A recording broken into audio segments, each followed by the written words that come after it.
A 24-year-old soldier was handed a CD that would destroy his life. Joseph Darby worked as a guard at a prison in Iraq. One day, fellow soldiers gave him photos they had taken. The images showed prisoners being tortured and humiliated. He could have thrown the CD away, pretended he never saw it. No one would have blamed him. Instead, he turned it over to investigators. Immediately, death threats poured in from his own unit. His family had to flee their hometown in West Virginia. Neighbors called him a traitor. He lost friends. His marriage struggled.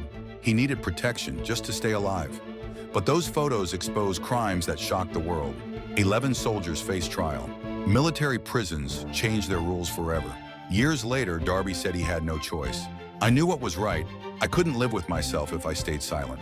The cost was enormous, but he could look in the mirror.